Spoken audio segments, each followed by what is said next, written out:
Ah, vous êtes là, vous? Parisienne? Parisien?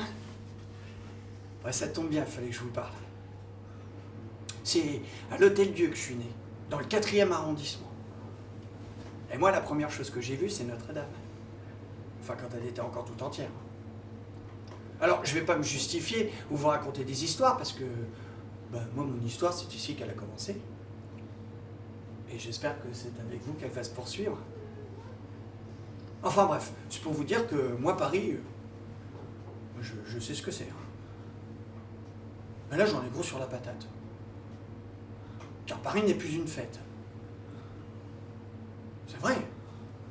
Et ils nous collent des shooters à chaque point de barre pour nous faire silence. On nous demande de contenir notre joie à 80 décibels.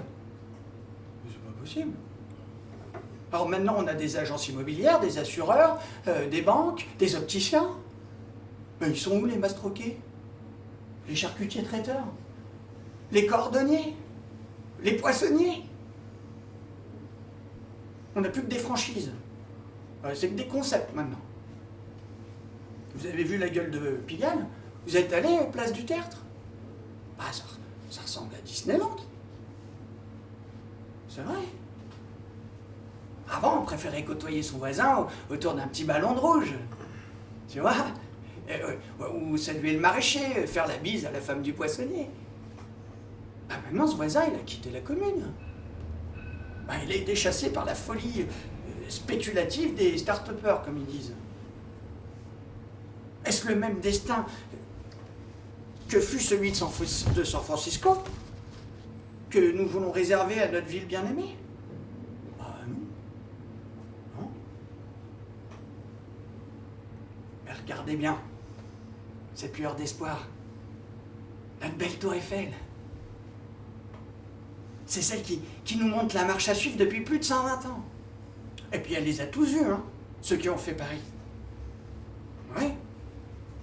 Elle nous regarde avec bienveillance. Et pourtant, ça fait combien de temps que vous n'êtes pas allé la voir? Et dire que maintenant, ils veulent nous l'enfermer avec un grillage de verre. On ne peut plus faner sous sa jupe, librement, comme avant. Eh bien, à la place de ce carcan, pourquoi pas planter de la vigne?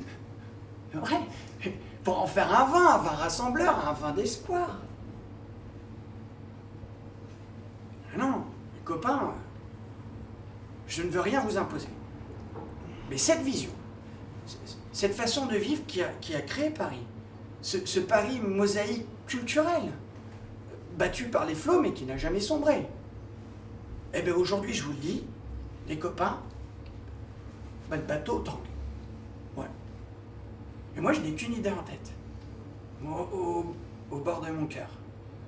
C'est susciter l'espoir de croire en ses rêves et partir à sa conquête en croquant Paris à pleines dents. Nous serons alors les garants de la richesse culturelle qui l'a rendue connue dans le monde entier. C'est pour toutes ces raisons que j'ai décidé en ce jour de me déclarer candidat à la mairie de Paris. J'ai cédé à Paris, j'ai cédé à Paris, j'ai cédé à Paris, j'ai cédé à Paris, j'ai cédé. J'entends pour autant ne pas céder aux sirènes qui furent celles de la Haute-Pègre. C'est-à-dire me substituer à vous, parisiennes et parisiens. C'est pourquoi je vous propose 3 mesures et rien d'autre. Alors, rien de plus. Et alors, ces 3 mesures que je mettrai en place, et puis après, je vous laisserai les clés de la vie. Promis. Car c'est vous les Parisiennes et les Parisiens, qui avez toujours fait de cette ville le phare du monde.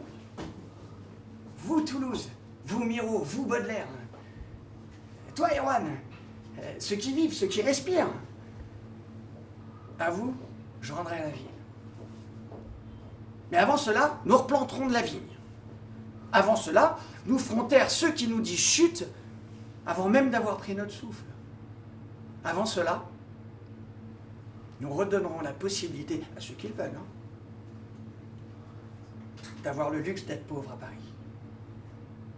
3 mesures et c'est tout.